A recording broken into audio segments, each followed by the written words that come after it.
Good morning, Ram Ram, नमस्कार, जय हिंद। मैं संदीप सिवाज स्वागत करता हूं आप सभी धाकड़ बच्चों का आपके अपने YouTube channel RW state exam पर। कैसे हैं आप सभी? उम्मीद करता हूं अच्छे होंगे, स्वस्थ होंगे, बेहतर होंगे। सीईटी की तैयारी में आप लोग जी जान से जुटे हुए होंगे और सीईटी 2025 की बेहतरीन तैयारी करवाने के लिए मेरे बच्चों आज हम दंगल करने वाले हैं। दंगल बैच की शुरुआत हो चुकी है और हरियाणा जीके जो आप लोगों का बड़ा प्यारा सब्जेक्ट है, हरियाणा के एग्जाम में पूछा जाने वाला सबसे बड़ा सब्जेक्ट है, जहां सीईटी के अंदर 25 क्वेश्चन अकेले हरियाणा जीके से आएंगे। तो दंगल बैच की जो शुरुआत हम कर रहे हैं इसी प्यारे से सब्जेक्ट हरियाणा जीके के साथ कर रहे हैं और बैच मेरे बच्चों आप लोगों का आज से शुरू होने जा रहा है।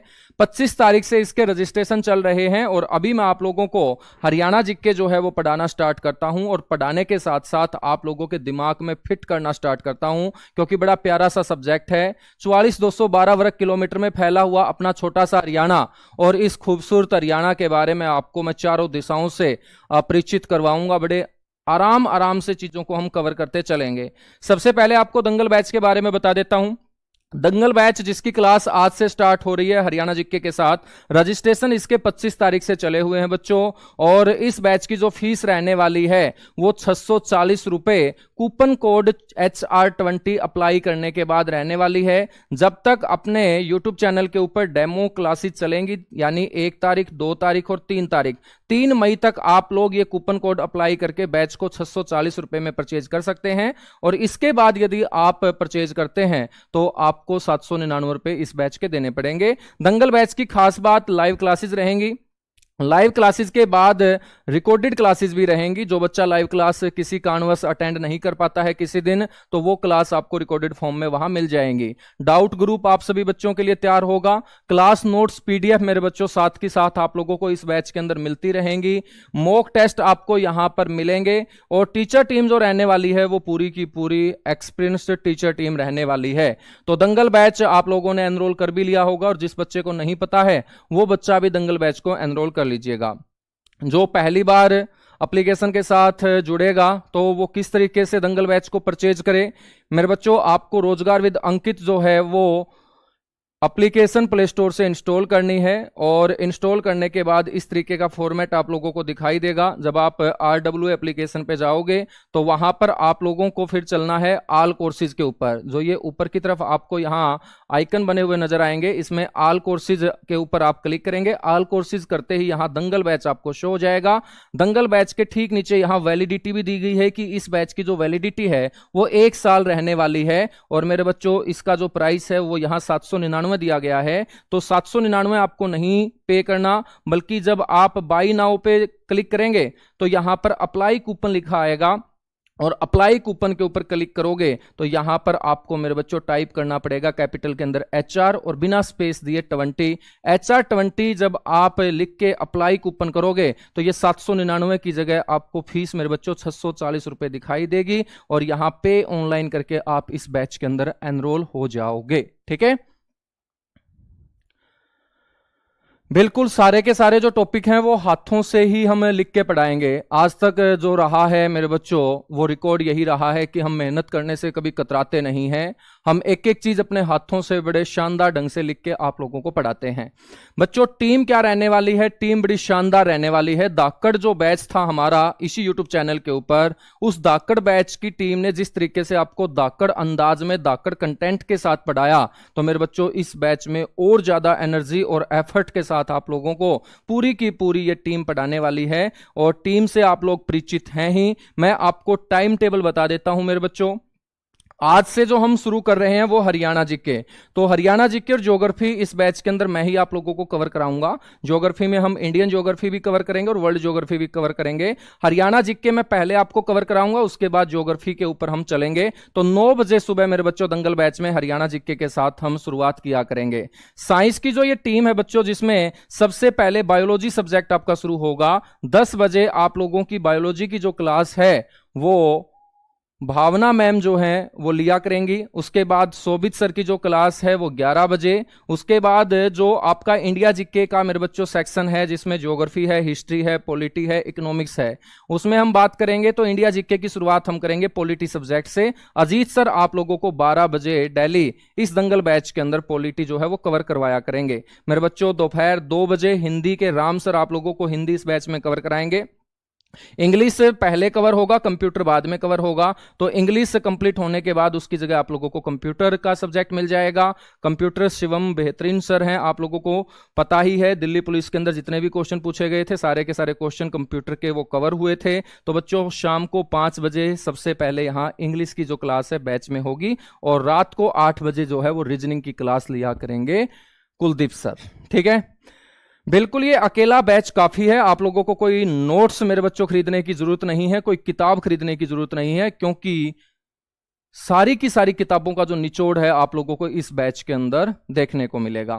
चलेगा, फिर स्टार्ट करते हैं। एक बार सारे के सारे बच्चे जो जुड़ चुके हैं, जय हरियाणा जय हरियाणवी का नारा आप लगा दीजिएगा। मां सरस्वती के आशीर्वाद से दंगल बैच की शुरुआत कर रहे हैं हरियाणा जीके के साथ। तो जितने भी बच्चे जुड़ते जा रहे हैं हरियाणा की चारों दिशाओं से, एक बार जय हरियाणा जय हरियाणवी का नारा मेरे बच्चों आने दीजिएगा। नित्तू शर्मा, अमन, रूबी, प्रियंका ऑफिशियल, संधू, मंजू, रंगा, शुभम, ममतेश, राजेश, रूबी, आंचल, अमित, मंगत, अन्नू, निधि, विक्रम। तो जितने भी बच्चे जुड़ते जा रहे हैं, बीच बीच में मैं आप लोगों से बातें भी करता रहूंगा। आपके जो डाउट आएंगे उन डाउट को साथ के साथ में क्लियर भी करता रहूंगा। तो जय हरियाणा जय हरियाणवी नारे के साथ मां सरस्वती के आशीर्वाद से मेरे बच्चों हम करते हैं हरियाणा जीके शुरू। तो जो बच्चा पहली बार हरियाणा जीके पढ़ेगा तो उसको सिलेबस का भी पता होना चाहिए, उसको पता होना चाहिए कि किस तरीके से हम 25 में से 25 का स्कोर ला सकते हैं, कौन सा सिलेबस हमें कवर करना पड़ेगा 25 में से 25 का स्कोर हासिल करने के लिए। तो मेरे बच्चों जो आपसे 25 क्वेश्चन पूछे जाएंगे हरियाणा जीके सब्जेक्ट में एचएसएससी सीईटी 2025 में, वो आपका हरियाणा जीके का सिलेबस ये रहने वाला है। इस सिलेबस के अंदर मैं बात करूं तो बच्चों सबसे पहले आज हम शुरुआत करेंगे सामान्य परिचय से।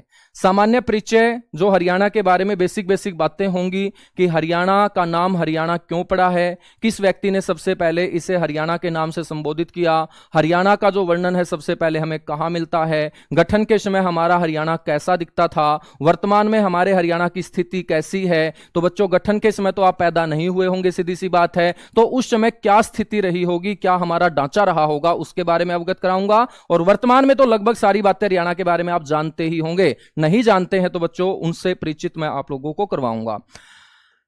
सामान्य परिचय कवर करने के बाद हम मेरे बच्चों हरियाणा की जो ज्योग्राफी है वो कवर करेंगे। ज्योग्राफी के अंदर हम हरियाणा के पड़ोसी, हरियाणा की भौगोलिक संरचना, हरियाणा का अपवा तंत्र, हरियाणा का ट्रांसपोर्ट, हरियाणा के उद्योग धंधे, हरियाणा का ऊर्जा संसाधन, हरियाणा का खनिज संसाधन, हरियाणा की मृदा और जलवायु, हरियाणा की जनगणना, ये सारे के सारे जो टॉपिक हैं वो हम हरियाणा की ज्योग्राफी में कवर करेंगे। बच्चों इतिहास में हम जिस तरीके से इंडिया जीके में भारत का इतिहास पढ़ते हैं, ऐसे ही मेरे बच्चों हम हरियाणा का इतिहास पढ़ेंगे। प्राचीन इतिहास हम पढ़ेंगे, मध्यकालीन इतिहास हम पढ़ेंगे, आधुनिक हरियाणा का इतिहास हम पढ़ेंगे। राज व्यवस्था के अंदर यानी पॉलिटी के अंदर जिस तरीके से हरियाणा के ऊपर शासन हुआ है, चाहे मैं बात करूं इतिहास में, चाहे मैं बात करूं वर्तमान में जो शासन हो रहा है, वो जिस ढंग से जिस व्यवस्था से शासन हो रहा है, तो पूरा का पूरा शासन की जो व्यवस्था है, राज व्यवस्था, मैं आप लोगों को यहां पर हरियाणा की कवर कराऊंगा। मेरे बच्चों अर्थव्यवस्था यानी कि हरियाणा की इकोनॉमिक्स भी हम पढ़ेंगे। अर्थव्यवस्था में सबसे मेन जहां से क्वेश्चन पहले पूछे गए थे, आर्थिक सर्वेक्षण पढ़ेंगे 2024-25।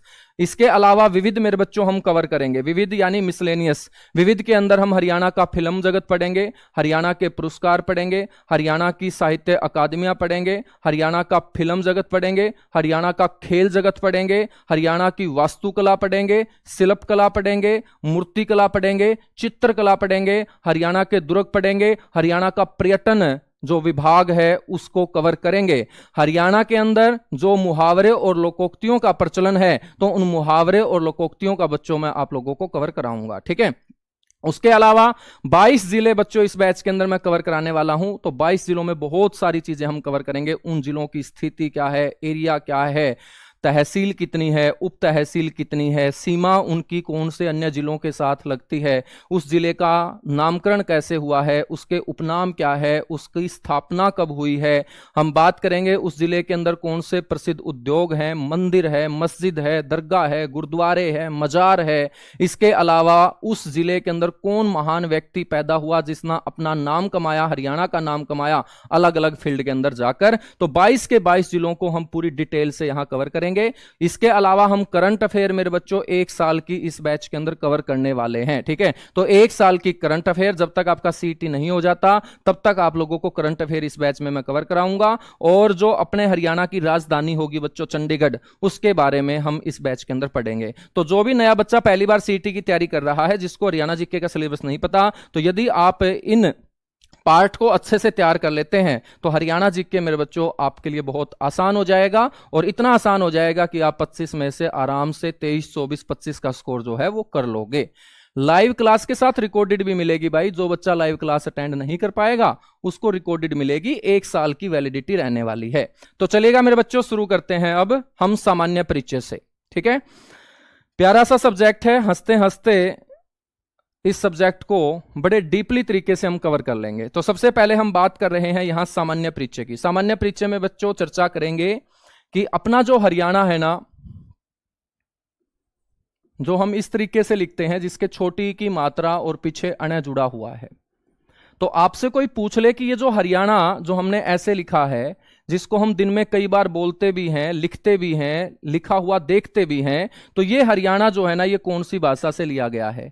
तो सबसे पहला क्वेश्चन बच्चों हरियाणा शब्द से यही बनता है कि ये जो हरियाणा शब्द है ये कौन सी भाषा से लिया गया। तो आपको बोलना है ये हरियाणा शब्द संस्कृत भाषा से लिया गया है। फिर आपसे पूछा जाएगा कि यदि ये संस्कृत भाषा से लिया गया है तो ये संस्कृत भाषा के कौन से 2 शब्दों से मिलकर बना है। तो मेरे बच्चों ये संस्कृत भाषा के 2 शब्दों से मिलकर बना है, हरि प्लस अयाना से।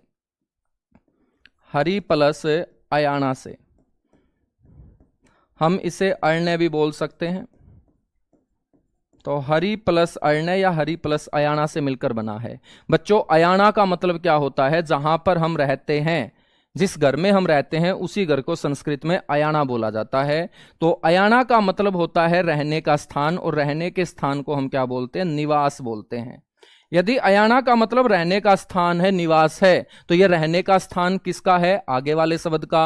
और आगे जोड़ा गया जो शब्द है बच्चों वो है हरि, और हरि हमें बताता है एक भगवान के बारे में। और वो भगवान कौन है मेरे बच्चों, विष्णु भगवान है। कौन से भगवान है, विष्णु भगवान है। आप सभी जानते हैं कि विष्णु भगवान के प्राचीन ग्रंथों और पुराणों में कुल 108 नाम रहे हैं। उन 108 नाम में मैं जिक्र करूं तो मेरे बच्चों इनको हरि बोला गया, केशव बोला गया, साक्षी बोला गया, परमात्मा बोला गया, भूतात्मा बोला गया, भूतादि बोला गया, पुरुष बोला गया। बच्चों इन्हें विक्रम बोला गया, इन्हें गरुड़ ध्वज बोला गया, इन्हें विष्णु बोला गया। तो प्राचीन ग्रंथों और पुराणों में भगवान विष्णु के कुल 108 नाम, उन्हीं 108 नाम में से एक नाम है हरि, जो अपने अक्षेत्र के नाम के आगे जोड़ा गया। और ये हरि जो शब्द संस्कृत भाषा का है, ये हमें बताता है कौन से भगवान के बारे में, विष्णु भगवान के बारे में। तो हरि का मतलब विष्णु है, अयाना का मतलब निवास है। तो मेरे बच्चों आपसे कोई पूछ ले कि हरियाणा का शाब्दिक अर्थ क्या होता है, तो आपको बोलना है हरियाणा का जो शाब्दिक अर्थ होता है वो विष्णु का निवास होता है।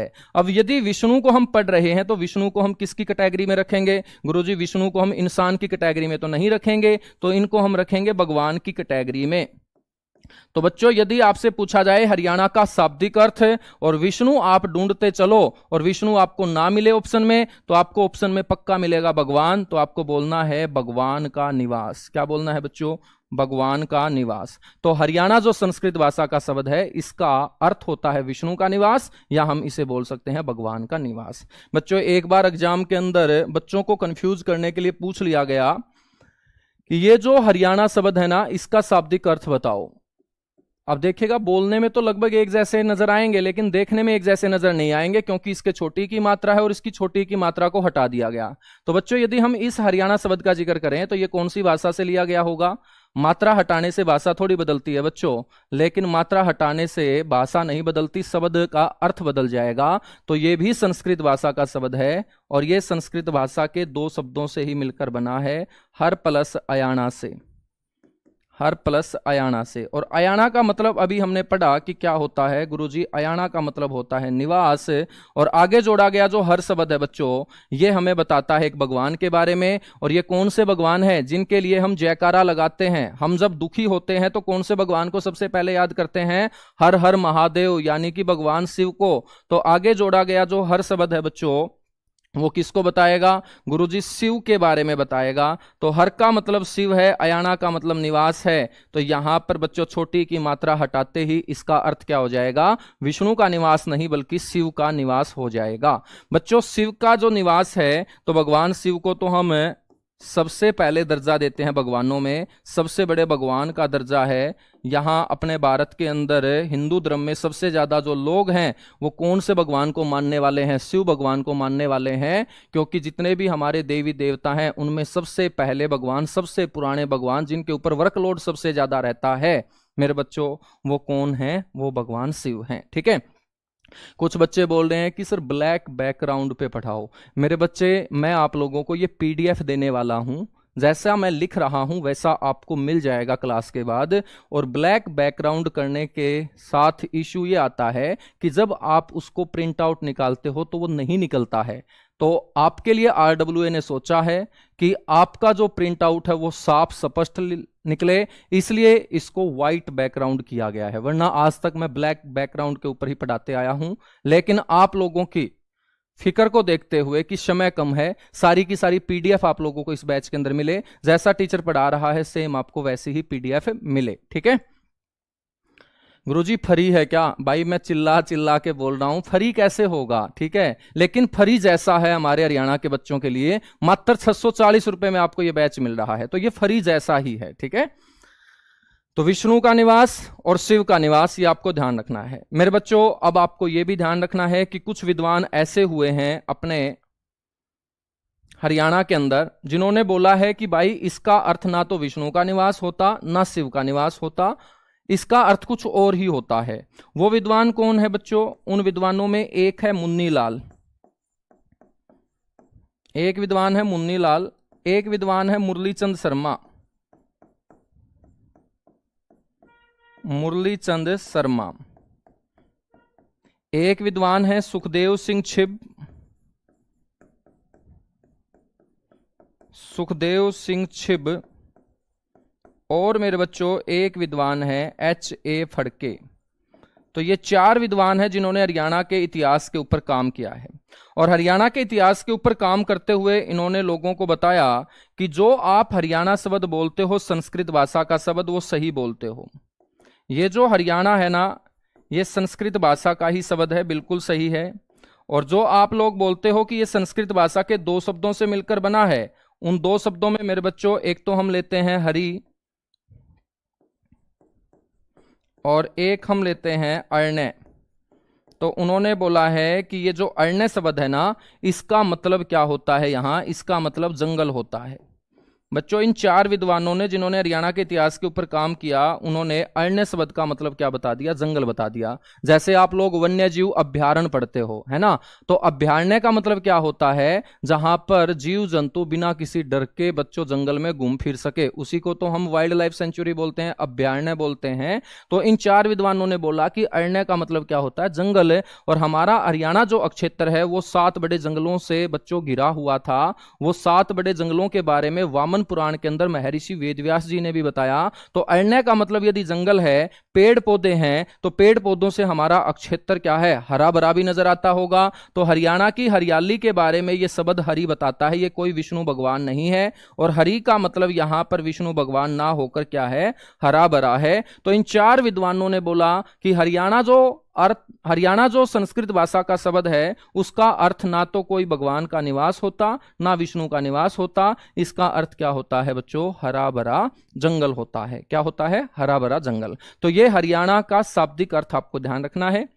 जब छोटी की मात्रा है तो विष्णु का निवास, जब मेरे बच्चों छोटी की मात्रा हटा दी तो शिव का निवास। और जब इन चार विद्वानों का नाम दिया जाए कि इनके अनुसार हरियाणा का शाब्दिक अर्थ क्या होगा, तो मेरे बच्चों इनके अनुसार हरियाणा का शाब्दिक अर्थ होगा हरा भरा जंगल। और हरियाणा की धरती के ऊपर पहले कितने जंगलों का वर्णन हुआ है? 7 बड़े वनों का वर्णन हुआ है। और यह वर्णन भी मैं आप लोगों को इतिहास में पढ़ाऊंगा। महर्षि वेदव्यास के द्वारा लिखा गया एक पुराण संस्कृत भाषा में, वामन पुराण, वहां पर वर्णन बच्चों हुआ है। ठीक है, चलिएगा अब हम बात करते हैं कि हरियाणा, जिसमें हरि को हम भगवान विष्णु से संबोधित कर रहे हैं, तो भगवान विष्णु ने ऐसा क्या किया? भगवान तो हमारे धर्म में और भी बहुत सारे हैं, शिव भगवान है, ब्रह्मा भगवान है, बहुत सारी माताएं हैं, 33 करोड़ देवी देवता हैं। तो विष्णु भगवान की यहां पर खास क्या उपस्थिति रही है इस क्षेत्र के ऊपर कि इस क्षेत्र का जब नामकरण किया गया तो विष्णु भगवान को सबसे आगे रखा गया। और ये हरि जो शब्द है ये विष्णु को ही दर्शाता है ज्यादातर लोगों के अनुसार। इसके पीछे मेरे बच्चों क्या कहानी रही है, मैं फोटो के माध्यम से आपको समझा रहा हूं। ठीक है, क्योंकि फोटो आप लोग खूब देखते होंगे। आपने यदि भगवान विष्णु की फोटो को देखा है तो भगवान विष्णु और भगवान विष्णु के पैरों की तरफ जो बैठी हैं ये है माता लक्ष्मी। कौन है मेरे बच्चों? ये माता लक्ष्मी। तो इनके बारे में आप लोगों ने खूब पढ़ा होगा कि ये जो है ये भगवान विष्णु है।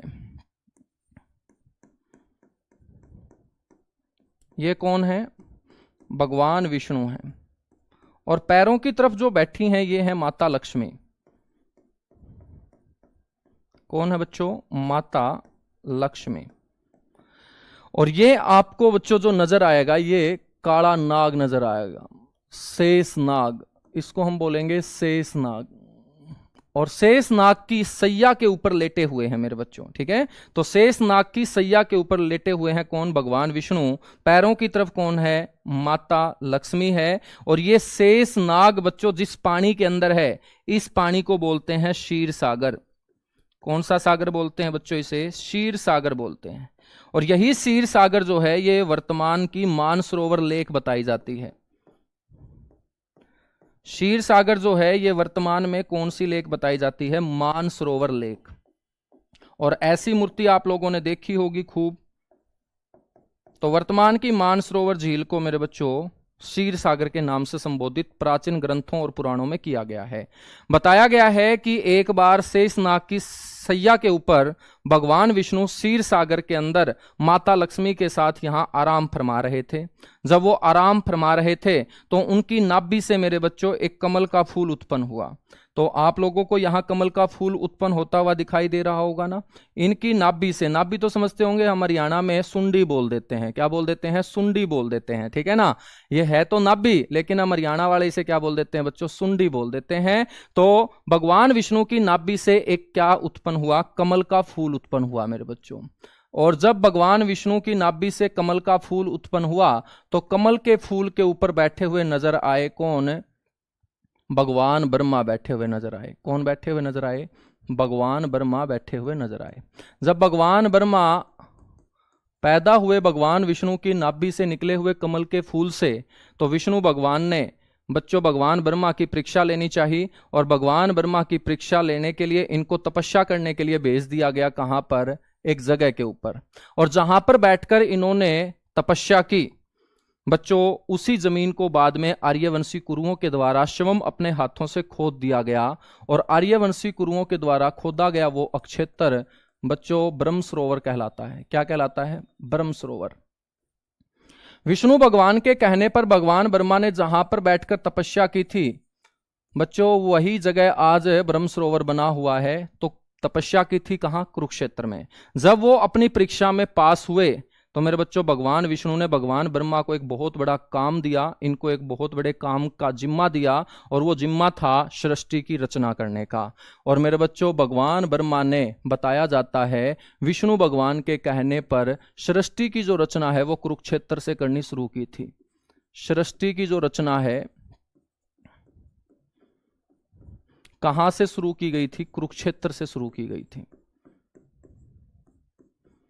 कुरुक्षेत्र से शुरू की गई थी। तो ग्रंथों और पुराणों के आधार पे हम चर्चा करें तो ब्रह्मांड की जो रचना हुई है, सृष्टि की जो रचना हुई है, उसकी शुरुआत मेरे बच्चों कहां से हुई है? हरियाणा से हुई है। और यदि सृष्टि की रचना, ब्रह्मांड की शुरुआत हरियाणा से हुई है, तो इसके पीछे मेरे बच्चों जिम्मेवार कौन है? इसके पीछे जिम्मेवार हैं भगवान विष्णु। क्योंकि यदि भगवान विष्णु शेष नाग की सैया के ऊपर क्षीर सागर में आराम ना करते तो इनकी नाभि से कमल का फूल ना निकलता, कमल का फूल ना निकलता तो भगवान ब्रह्मा ना निकलते, और भगवान ब्रह्मा ना निकलते तो ब्रह्मांड या सृष्टि की रचना मेरे बच्चों नहीं हो पाती। तो सृष्टि की रचना जो शुरू हुई है वो अपने हरियाणा से हुई है। और इस कहानी के पीछे, इस सिनेरियो के पीछे किसका नाम आएगा? भगवान विष्णु का नाम आएगा। तो जब इस क्षेत्र का नाम मेरे बच्चों रखा गया तो सबसे पहले भगवान विष्णु को ही आगे रखा गया, और अपना जो क्षेत्र है हरियाणा उसके आगे जोड़ा गया हरि शब्द। बच्चों विष्णु को इसीलिए क्या है? प्रदर्शित करता है, संबोधित करता है। तो आपके समझ में आया होगा कि क्यों हमने विष्णु भगवान को आगे रखा है। हमने विष्णु भगवान को इसलिए रखा है क्योंकि जो सृष्टि की रचना हुई है भगवान ब्रह्मा के द्वारा, मेरे बच्चों उस सृष्टि की रचना करवाने में सबसे बड़ा योगदान किसका है? विष्णु भगवान का है। ठीक है, अब देखिएगा ब्रह्म सरोवर जो कुरुक्षेत्र में आप पढ़ते हैं, एशिया का सबसे बड़ा कृत्रिम सरोवर आप पढ़ते हैं मेरे बच्चों। ये जो ब्रह्म सरोवर के आगे जुड़ा हुआ ब्रह्म शब्द है ना, आपसे पूछा जाएगा ये किसको रिप्रेजेंट करता है, तो आप बोलेंगे ये भगवान ब्रह्मा को रिप्रेजेंट करता है। बच्चों भगवान ब्रह्मा को ही क्यों रिप्रेजेंट करता है? क्योंकि ये सरोवर वहां बना हुआ है जहां पर बैठकर भगवान ब्रह्मा ने विष्णु भगवान के कहने पर क्या की थी? तपस्या की थी। बच्चों सृष्टि की रचना कुरुक्षेत्र से हुई, और भगवान विष्णु और भगवान ब्रह्मा की इस कहानी के जो प्रमाण है ना, वो हमें फिर कुरुक्षेत्र से मिलना स्टार्ट हुए। कुरुक्षेत्र के अंदर बच्चों एक तीर्थ है जिसको बोलते हैं नाभि कमल तीर्थ। कौन सा तीर्थ बोलते हैं? नाभि कमल तीर्थ। तो नाभि का मतलब बच्चों सुंडी है, और कमल का मतलब क्या है? कमल का फूल है।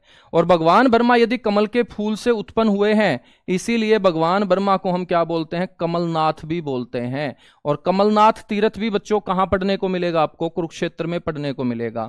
कमलनाथ तीर्थ आपसे कोई पूछ ले कि किससे संबंधित है, तो आप लोगों को अब बताने में दिक्कत नहीं आएगी। आप बता दोगे कि भगवान ब्रह्मा से संबंधित है, क्योंकि कोई भी कमल का फूल हो, उन सभी कमल के फूलों का जो मालिक होगा, स्वामी होगा, वो भगवान ब्रह्मा होगा। तो कमलनाथ तीर्थ कुरुक्षेत्र के अंदर भगवान ब्रह्मा से संबंधित है। ठीक है बच्चों, नाभि कमल जो तीर्थ है, या हम बोलेंगे नाभि कमल मंदिर।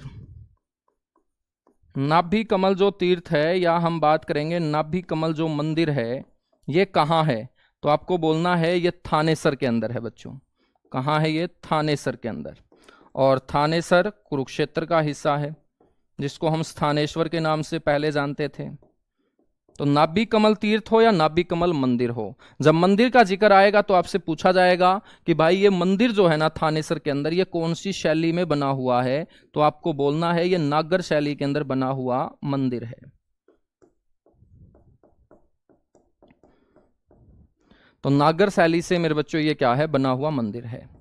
बताया जाता है कि इस तीर्थ के ऊपर जाने के बाद कोई भी मनोकामना आप मांगते हैं तो वो आपकी मनोकामना पूरी होगी ही होगी। तो मेरे बच्चों क्लास होने के बाद बस में बैठ के पहुंच जाना कि अब की बार सीईटी में भगवान विष्णु भगवान ब्रह्मा हमें अच्छा स्कोर करवा देना, तो आपकी भी मनोकामना जब पूरी होगी तो आपको भी क्या मिल जाएगा? फल मिल जाएगा बच्चों। तो इसको हम फलदायिनी तीर्थ भी बोलते हैं। तो आपसे कोई पूछ ले कि फलदायिनी तीर्थ जो है ना वो हरियाणा में कहाँ है, तो बच्चों नाभि कमल तीर्थ, जहां पर भगवान विष्णु की नाभि से भगवान ब्रह्मा को बच्चों निकले हुए कमल के फूल के ऊपर बैठा हुआ दिखाया गया है, इसे हम फलदायिनी तीर्थ भी बोलते हैं। क्या बोलते हैं? फलदायिनी तीर्थ भी बोलते हैं। ठीक है, यहां तक बातें क्लियर हुई? एक बार सारे के सारे बच्चे मेरे साथ क्लास में बताएंगे कि अपने अक्षेत्र का नाम जो हरियाणा है उसके आगे विष्णु भगवान को क्यों रखा गया है। इस कहानी के माध्यम से मैंने आपको समझा दिया। इस कहानी के माध्यम से हमने क्वेश्चन कवर कर लिए हैं कि नाभि कमल तीर्थ, नाभि कमल मंदिर कौन सी शैली में है? नागर शैली में। कहाँ है? थानेसर कुरुक्षेत्र में है। इसे कौन से तीर्थ के नाम से जानते हैं? फलदायिनी तीर्थ के नाम से जानते हैं। कमलनाथ तीर्थ कौन से भगवान से संबंधित है? भगवान ब्रह्मा से संबंधित है। कहाँ है बच्चों? कुरुक्षेत्र में है। ब्रह्म सरोवर किसको रिप्रेजेंट करता है? भगवान ब्रह्मा को, क्योंकि यहीं पर बैठकर भगवान ब्रह्मा ने तपस्या की थी। सृष्टि की रचना की शुरुआत बच्चों यहीं से हुई थी। किसके कहने पर? भगवान विष्णु के कहने पर। और शेष सैया के ऊपर लेटे हुए भगवान विष्णु की जो एक मूर्ति है वो भी हम पढ़ते हैं कि फिजिलपुर सोनीपत से क्या है? प्राप्त हुई है। ठीक है, चलेगा, बहुत बढ़िया बहुत बढ़िया। और आप लोग मेरे बच्चों फैलाते रहिएगा क्लास को, पूरे हरियाणा में क्लास फैल जानी चाहिए। अब हम बात करेंगे अपने हरियाणा के बदलते हुए स्वरूप की। ठीक है, अपने हरियाणा का जो बदलता हुआ स्वरूप है मेरे बच्चों, उसके बारे में हम जिक्र करेंगे।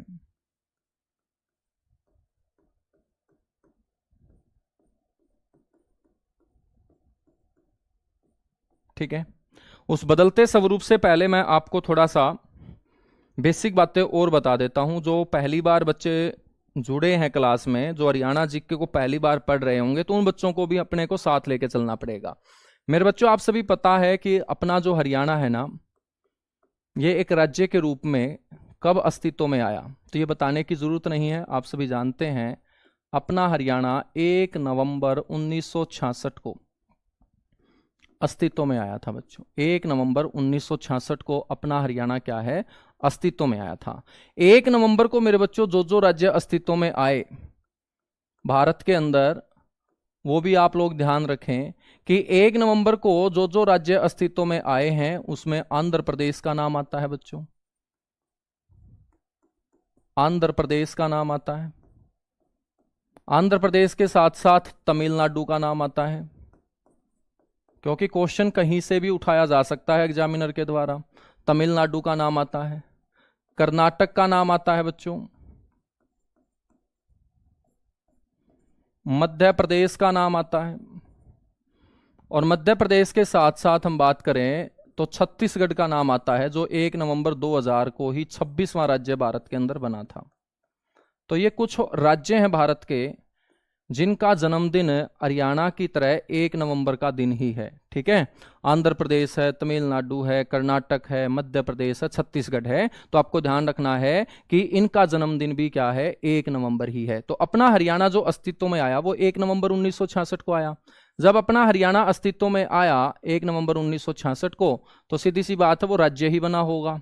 और आपसे मैं पूछूं कि वो कौन सा राज्य बना था बच्चों, तो भारत के अंदर हरियाणा से पहले 16 राज्य हुआ करते थे। 1 नवंबर 1966 को हरियाणा बनते ही भारत में कितने राज्य हो जाते हैं गुरुजी, 17 राज्य हो जाते हैं। तो अपना हरियाणा भारत के अंदर 17वें राज्य के रूप में आया था बच्चों। यदि 17वें राज्य के रूप में अपना हरियाणा आया, तो आपसे यह भी पूछा जा सकता है कि हरियाणा से पहले कौन सा राज्य बना था अपने देश भारत के अंदर। तो 16वां जो राज्य है मेरे बच्चों, वो आपको पता होना चाहिए कि कौन सा बना था। हरियाणा से पहले जो राज्य बना था वो नागालैंड बना था। नागालैंड 1963 के अंदर राज्य बना था मेरे बच्चों। ठीक है ना, तो नागालैंड जो है वो 1963 के अंदर क्या बना था, राज्य बना था। हरियाणा से पहले भारत के अंदर गठित राज्य कौन सा होगा, नागालैंड। तो आपसे यह भी पूछा जा सकता है कि हरियाणा यदि 17वां राज्य बना है, तो हरियाणा के बाद कौन सा राज्य भारत में बना होगा, यानी कि 18वां जो राज्य है ना वो कौन सा रहा। तो बच्चों 18वां राज्य ध्यान रखेंगे, हिमाचल प्रदेश रहा। हिमाचल प्रदेश राज्य बनने से पहले क्या था बच्चों, केंद्र शासित प्रदेश था। यह भी ध्यान रखना है, हिमाचल प्रदेश राज्य बनने से पहले क्या है, केंद्र शासित प्रदेश। ठीक है, तो 18वां राज्य हिमाचल प्रदेश 1971 के अंदर क्या बना था, राज्य बना था। ठीक है, याद रखेंगे, अपना पड़ोसी भी है, हरियाणा का पड़ोसी है हिमाचल प्रदेश। तो 16वां राज्य नागालैंड और 18वां राज्य हिमाचल प्रदेश। मेरे बच्चों जब अपना हरियाणा 17वां राज्य बना, तो जो जमीन हमें मिली बच्चों, उस जमीन की जो आकृति है, जो शेप है, वो किस तरीके की दिखाई दी थी। मतलब कोई भी जमीन है उसकी कोई ना कोई तो आकृति मेरे बच्चों होगी। तो जब 1 नवंबर 1966 को अपने को जमीन मिली एक अलग राज्य के रूप में, तो अपनी जमीन की आकृति जब हमने देखी तो मेरे बच्चों वो एक विषम बाहु चतुर्भुज के जैसी दिखाई दी थी। तो अपने हरियाणा की जो आकृति है वो कैसी आप ध्यान रखेंगे, विषम बाहु चतुर्भुज आप ध्यान रखेंगे। तो आकृति जो है वो कैसी रहेगी, विषम बाहु चतुर्भुज रहेगी। इसके बाद आपको ध्यान रखना है कि जो जमीन हमें मिली थी, जो जमीन हमें मिली थी मेरे बच्चों, ये जमीन किसी ना किसी से तो हमें मिली होगी। मतलब अपने हरियाणा को किससे अलग किया गया, किससे अलग करके अपने हरियाणा को राज्य बनाया गया। तो आपको पता होना चाहिए कि हमें अलग किया गया था पूर्वी पंजाब से। कौन से पंजाब से, पूर्वी पंजाब से मेरे बच्चों हमें अलग किया गया था। पूर्वी पंजाब से हमें अलग किया गया था। सर ये पूर्वी पंजाब और पश्चिम पंजाब का फंडा क्या है। मेरे बच्चों आप सभी जानते हैं कि यदि हम इसे पंजाब मान लेते हैं, तो जब देश का विभाजन हुआ 15 अगस्त 1947 को, तो देश के विभाजन के साथ पंजाब का भी विभाजन हो गया था। जब पंजाब का विभाजन हुआ तो मेरे बच्चों राइट हैंड साइड का जो पंजाब है ना वो अपने को मिला, और राइट हैंड साइड क्या होगी, उल्टे हाथ वाली दिशा, दाएं हाथ वाली दिशा हमेशा पूर्व होती है, और इसको हम बोल देंगे कौन सा पंजाब, पूर्वी पंजाब। और उल्टे हाथ वाली जो दिशा का पंजाब था बच्चों, ये पाकिस्तान के हिस्से आया, तो इसको बोलते हैं पश्चिमी पंजाब। क्या बोलते हैं इसको, पश्चिमी पंजाब बोलते हैं। तो अपना हरियाणा पाकिस्तान वाले पंजाब से थोड़ी अलग हुआ है, अपना हरियाणा मेरे बच्चों भारत वाले पंजाब से अलग हुआ है, तो इसे हम बोलेंगे कौन सा पंजाब, पूर्वी पंजाब। ठीक है, और इस पूर्वी पंजाब का भी अपना हरियाणा बच्चों कौन सा क्षेत्र रहा है, यह भी आपसे कोई पूछ ले कि इस पूर्वी पंजाब में भी अपना हरियाणा जो क्षेत्र रहा है वो कौन सा रहा है मेरे भाई, वो रहा है पूर्वी क्षेत्र, पूर्वी क्षेत्र। ठीक है, तो ध्यान रखना है कि पूर्वी पंजाब का अपना हरियाणा कौन सा क्षेत्र रहा है, पूर्वी क्षेत्र रहा है। और इसी पंजाब के पूर्वी क्षेत्र को बच्चों 1 नवंबर 1966 को राज्य बना दिया गया, और इसी को हम 17वें राज्य के रूप में जानते हैं। ठीक है, 17वें राज्य के रूप में जानते हैं। बच्चों जब अपने को पूर्वी पंजाब से अलग किया गया, अपनी आकृति विषम बाहु चतुर्भुज के जैसी दिखाई दी, तो सीधी सी बात है कि वो जमीन कितने वर्ग किलोमीटर की रही होगी, मतलब अपने हरियाणा का एरिया आपसे कोई पूछ ले कि अपने हरियाणा का एरिया कितना है, तो आपको ध्यान रखना है अपने हरियाणा का एरिया है 44,212 वर्ग किलोमीटर, 44,212 वर्ग किलोमीटर। ठीक है बच्चों, क्या एरिया सिर्फ वर्ग किलोमीटर में हो सकता है, जरूरी नहीं है, ये वर्ग मील में भी हो सकता है। तो 44,212 वर्ग किलोमीटर में एरिया है। यदि मैं बात करूं कि हमें वर्ग मील में कितना एरिया मिला, तो आपको ध्यान रखना है वर्ग मील बड़ी इकाई होती है वर्ग किलोमीटर से, तो बच्चों वर्ग मील में हमें एरिया मिला 17,070 वर्ग मील। ठीक है, वर्ग मील, ये आपको ध्यान रखना है, 17,070 वर्ग मील। मेरे बच्चों ये जो एरिया हमें मिला, ये उस समय के पंजाब का कुल क्षेत्रफल का कितने प्रतिशत रहा था, तो ये पंजाब के कुल क्षेत्रफल का, यानी कि पंजाब ने जमीन दी है, और पंजाब ने अपनी 100% जमीन में से जो हमें जमीन दी वो 44,212 दी, तो ये परसेंटेज में कितनी रही है, तो ये पंजाब के कुल क्षेत्रफल का बच्चों 35.18% रही थी। तो क्वेश्चन आपसे पूछा जाएगा कि गठन के समय पंजाब ने हरियाणा को कितने प्रतिशत जमीन दी थी, तो आप बोलेंगे 35.18% जमीन दी थी। और इसी 35.18 जमीन को मेरे बच्चों हम 44,212 वर्ग किलोमीटर में बोलते हैं, और वर्ग मील में पूछे तो 17,070 वर्ग मील बोलते हैं। तो जो बच्चे रटते हैं कोई मार्केट की किताब लेके, वो इन बातों को दूर कर देते हैं। आपसे पूछा जाए कि बताइएगा आप कितने दौड़ लेते हो, तो भाई साहब जब आपसे पूछा जाए कितना दौड़ लेते हो, तो सामने वाले से तो आप ये बोलोगे ना कि मीटर में बताएं या किलोमीटर में बताएं, या ऐसे ही बता दोगे कि हम इतना दौड़ लेते हैं। तो सामने वाला पूछ क्या रहा है, पूछने के अकॉर्डिंग आप लोगों को बच्चों आंसर देना है। यदि आपसे पूछे कि हरियाणा का एरिया कितने वर्ग मील है, तो ऑप्शन में 44,212 भी दिया होगा। तो जल्दबाजी में आसान क्वेश्चन समझ के बच्चों गलत नहीं कर देना, क्योंकि जब आपका सिलेक्शन रुकता है तो आप कभी भी पलट के देख लेना कि 4-5 क्वेश्चन हर बच्चा पेपर के अंदर आसान आसान गलत करके आता है, और बाद में वो पछताता है कि यदि ये 3-4 और मेरे ठीक हो जाते, क्योंकि ये क्वेश्चन तो मैंने खूब पढ़े हैं लेकिन जल्दबाजी में गलत हुए हैं, तो मेरा सिलेक्शन हो सकता था। ठीक है, तो जो पेपर है वहां आपको मौका दोबारा नहीं मिलता है मेरे बच्चों करेक्शन का, तो बहुत शांत दिमाग से आपको आसान क्वेश्चन को 1-2 बार पढ़ के आंसर देना चाहिए। ठीक है, तो पंजाब के कुल क्षेत्रफल का ये है। कुछ बच्चे बोल रहे हैं कि गुरुजी हेक्टेयर में भी बता दीजिएगा, यानी कि हम जमीन को जो मापते हैं वो हेक्टेयर में भी मापते हैं, हेक्टेयर में भी मापते हैं कि भाई उसके पास इतने हेक्टेयर जमीन है। तो 44,212 को बच्चों हम बोल देंगे 4.42 मिलियन हेक्टेयर। तो हरियाणा की जो जमीन है हेक्टेयर के अंदर, वो ध्यान रखेंगे 4.42 मिलियन हेक्टेयर। और एक हेक्टेयर के अंदर कितने एकड़ होते हैं गुरुजी, 2.5 एकड़ होते हैं। कितने एकड़ होते हैं, 2.5 एकड़ होते हैं। ठीक है बच्चों, ये जो 44,212 वर्ग किलोमीटर की जमीन है, ये वर्तमान में मैं बात करूं तो भारत के कुल क्षेत्रफल का कितने प्रतिशत होगी, तो ध्यान रखना है ये भारत के कुल क्षेत्रफल का 1.34% होगी।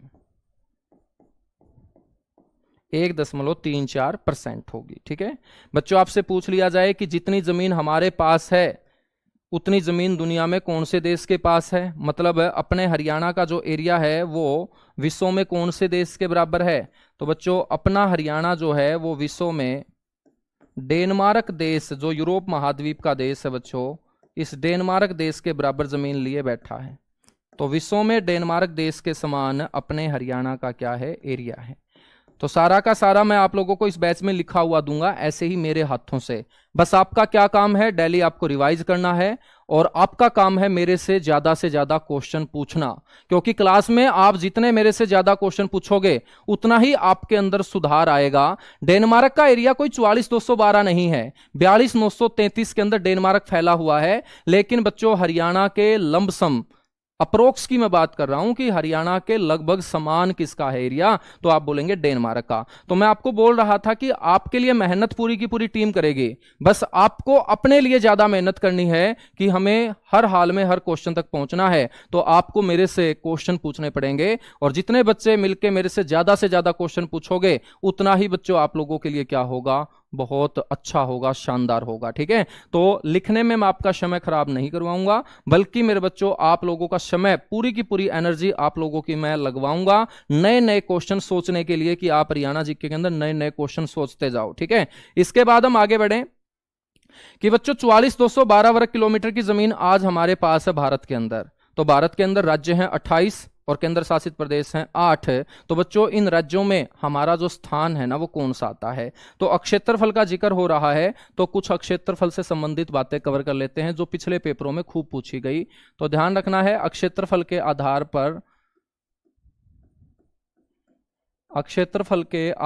पर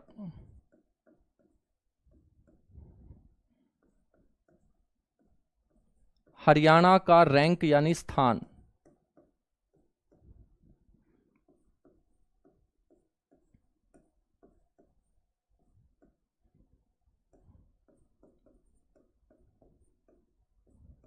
हरियाणा का रैंक यानी कि बच्चों स्थान।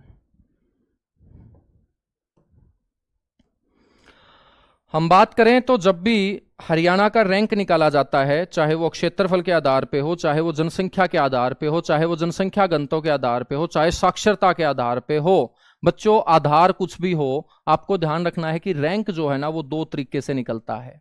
किसी भी राज्य का रैंक निकालोगे किसी भी आधार पे तो हमेशा दो तरीके से निकलेगा, क्योंकि अपने भारत की जो जमीन है बच्चों वो दो भागों में बटी हुई है। तो एक तो आपको स्टेटमेंट में दिया जाएगा कि बताइएगा हरियाणा का भारत में स्थान कौन सा है, भारत में स्थान कौन सा है, और एक आपसे पूछा जाएगा भारत के राज्यों में स्थान कौन सा है,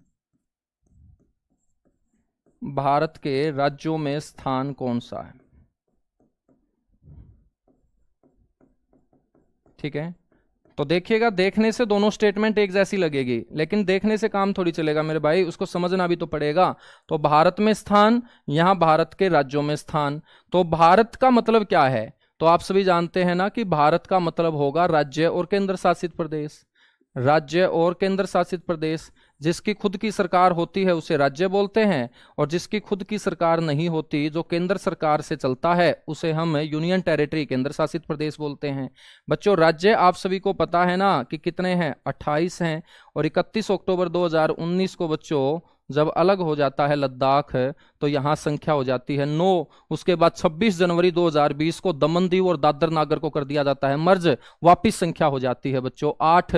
तो मैं आपसे पूछूं कि भारत जो है ना, इस भारत के अंदर कुल कितनी भौगोलिक इकाइयां होंगी, तो 28 और 8 36। तो 36 जो हमारी भौगोलिक इकाइयां हैं जिनके ऊपर शासन अलग अलग होता है। तो बच्चों इस 36 भौगोलिक इकाई को हम भारत बोलते हैं, इस 36 आंकड़े को हम भारत बोलते हैं। ठीक है, तो मैं बात करूं भारत के अंदर स्थान, तो भारत में हमारा जो स्थान होगा ना वो 21वां होगा। कौन सा होगा बच्चों, 21वां होगा। यानी कि 36 में से हमारा हरियाणा 44,212 वर्ग किलोमीटर के साथ 21वां सबसे बड़ा क्षेत्र है भारत के अंदर।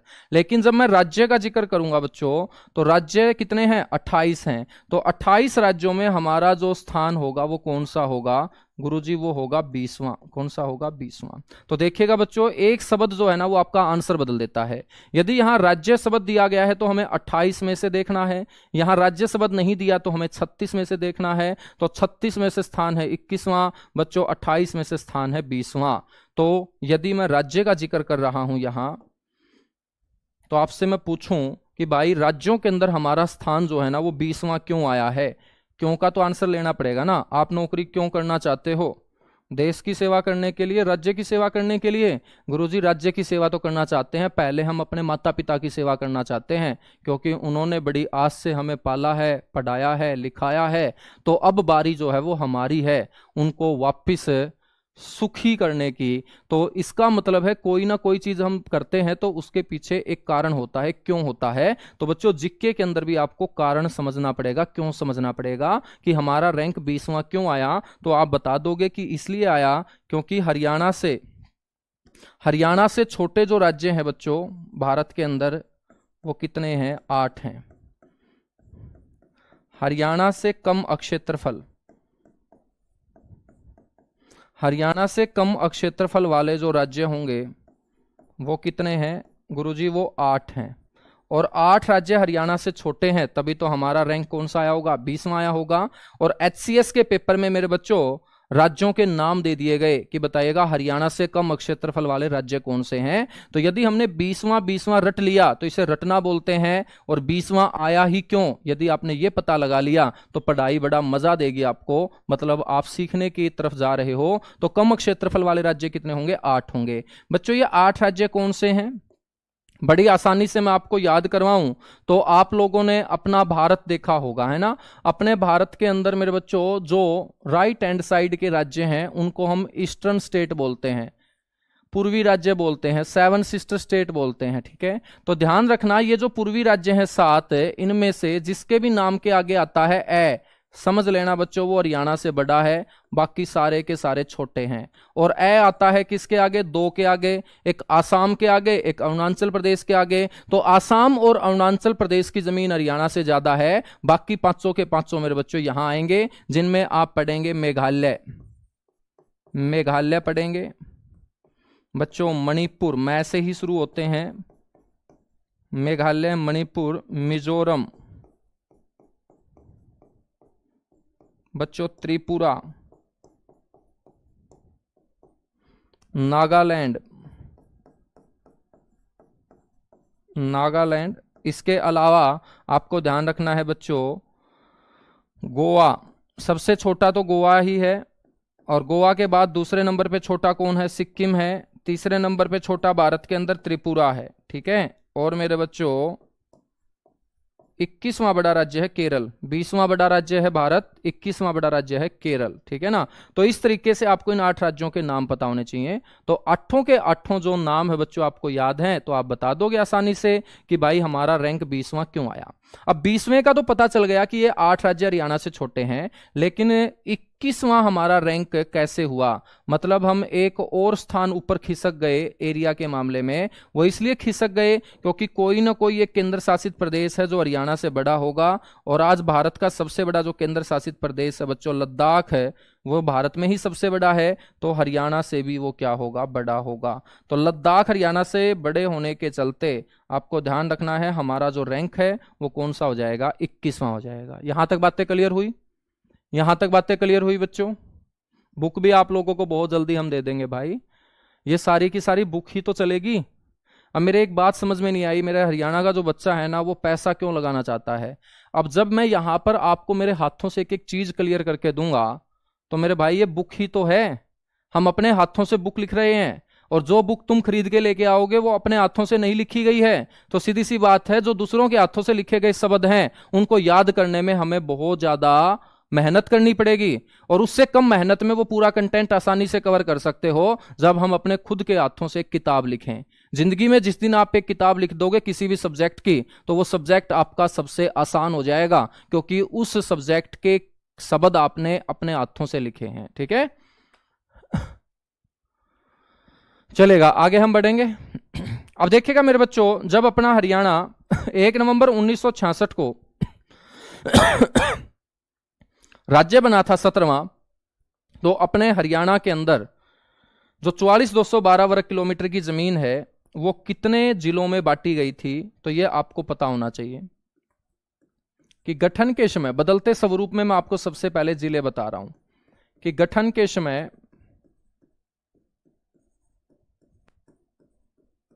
हरियाणा में जो जिले थे बच्चों वो कितने थे? गुरुजी जिले थे 7, ठीक है ना, 7 जिले थे बच्चों। जिले का मुखिया कौन होता है? कोई भी जो राज्य है बच्चों उसको अच्छे से चलाने के लिए उसकी जो सबसे बड़ी एडमिनिस्ट्रेशन यूनिट होती है, प्रशासनिक इकाई होती है, उसे हम बोलते हैं डिवीजन, यानी कि मंडल बोलते हैं। और मंडल के अंतर्गत क्या आते हैं? मंडल के अंतर्गत आते हैं जिले। तो मेरे बच्चों गठन के समय अपना हरियाणा 44,212 में जो बटा हुआ, 44,212 में जो बटा वो 7 जिलों के अंदर बांटा गया अपने हरियाणा को सिस्टमैटिक ढंग से अच्छे से चलाने के लिए। इन सातों के सातों जिलों को आप आसानी से याद रख सकते हो। एक बेसिक ट्रिक भी बच्चों मैं बताता रहता हूं, बिना ट्रिक के भी याद हो जाएंगे। फिर भी यदि आप ट्रिक पढ़ना चाहते हो कि गुरुजी ये 7 जिले कौन से थे, तो कागज अमर है, कागज को कर देना है आपको अमर, ठीक है ना। कागज को यदि आप अमर कर देते हो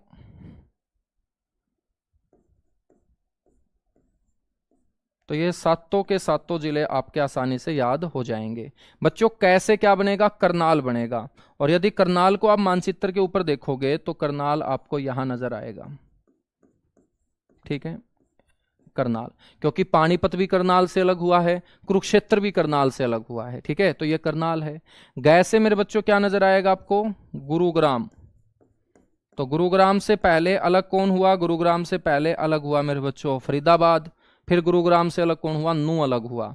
जैसे बच्चों जींद, यहां आपको नजर आएगा अपने हरियाणा का दिल जींद। ऐसे बच्चों अंबाला, तो पंचकुला और यमुनानगर ये किससे अलग हुए हैं? बाद में अंबाला से ही तो अलग हुए हैं, ये है बच्चों अंबाला। मैं से बात करें महेंद्रगढ़, तो महेंद्रगढ़ से अलग हुआ रेवाड़ी। तो ये वाला पूरा का पूरा एरिया क्या था? महेंद्रगढ़ था। बच्चों रै से क्या होगा? रै से रेवाड़ी नहीं होगा, रै से बनेगा रोहतक। चाहे मैं झज्जर की बात करूं, चाहे मैं सोनीपत की बात करूं, या भिवानी के कुछ एरिया की बात करूं, ये रोहतक से क्या हुआ है? अलग हुआ है। और मेरे बच्चों बात करें ये पूरा का पूरा जो इलाका था, ये कौन सा था इलाका? ये था हिसार, ठीक है।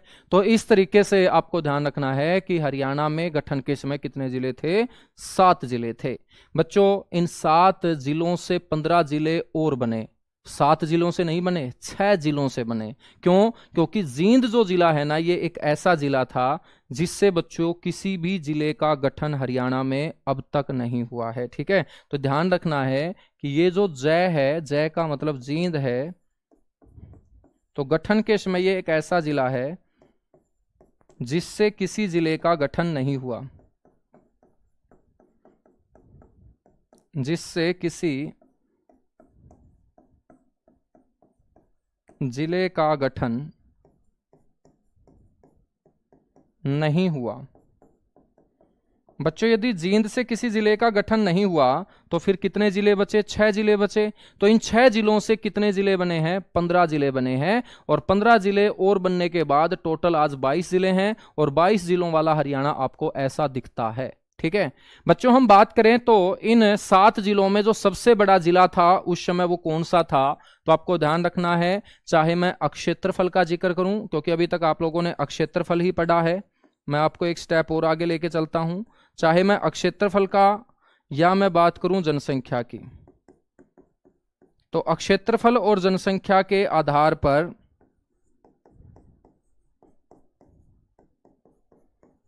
गठन के समय यानी कि 1 नवंबर 1966 का जिक्र हो रहा है, गठन के समय ये क्या था? सबसे बड़ा जिला था,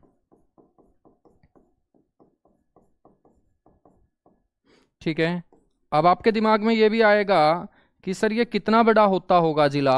तो मेरे बच्चे हिसार का जो एरिया था ना,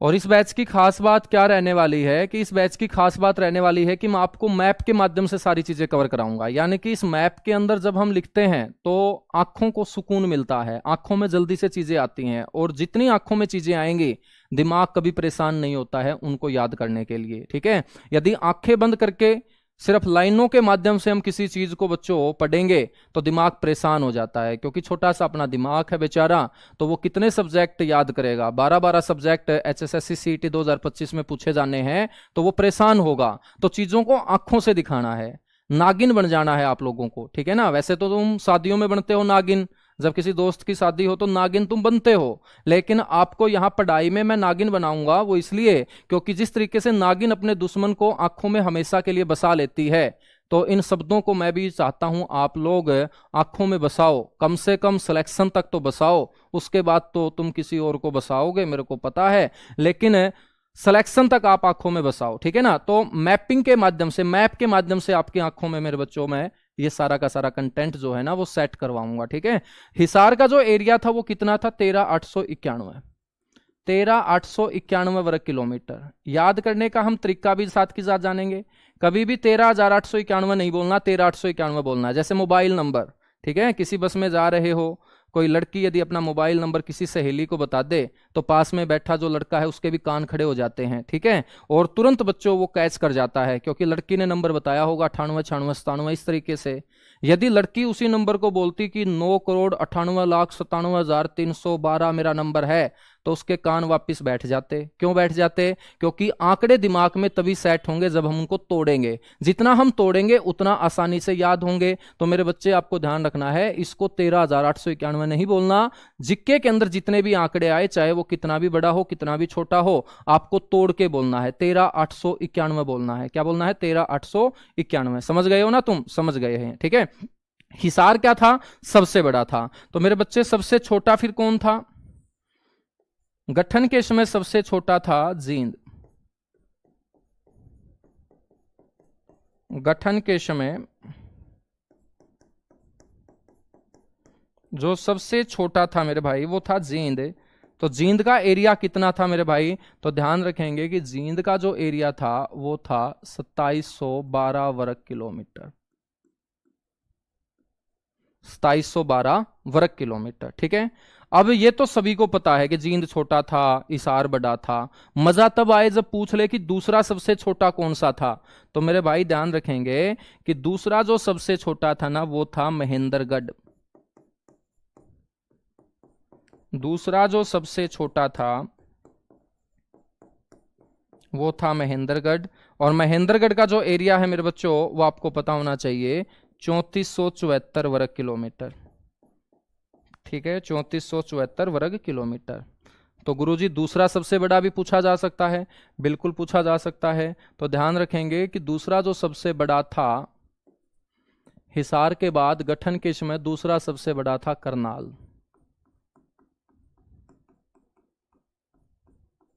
तो दूसरा सबसे बड़ा था करनाल, और इसका एरिया जो था बच्चों वो था 7964। ऐसे याद रखने हैं। ठीक है, 7964। तो मेरे भी ऐसे ही याद हुआ है जैसे मैं आपको करवा रहा हूं। ठीक है, यदि मैं भी इसको बोलता 7964 तो अब तक मैं भी भूल जाता। तो मैंने भी ऐसे ही याद किया है, तोड़ तोड़ के 7964। समझ में आई बात? समझ में आ गई सर। वर्तमान में सबसे बड़ा कौन है? वर्तमान में सबसे बड़ा सिरसा है। सबसे छोटा कौन है? फरीदाबाद है। दूसरा सबसे बड़ा कौन है वर्तमान में? हिसार। सबसे छोटा दूसरे नंबर पे कौन है? पंचकुला है मेरे भाई। कौन सा है? पंचकुला है। ठीक है, ये आपको ध्यान रखना है। तीसरा बड़ा कौन सा था? तीसरा बड़ा गुरुग्राम था। यदि आपसे कोई पूछ लेना कि तीसरा बड़ा बताओ, तो मैं आपको सातों ही बता देता हूं। तो ये तीसरे नंबर पे था। रोहतक जो है मेरे भाई वो चौथे नंबर पे था।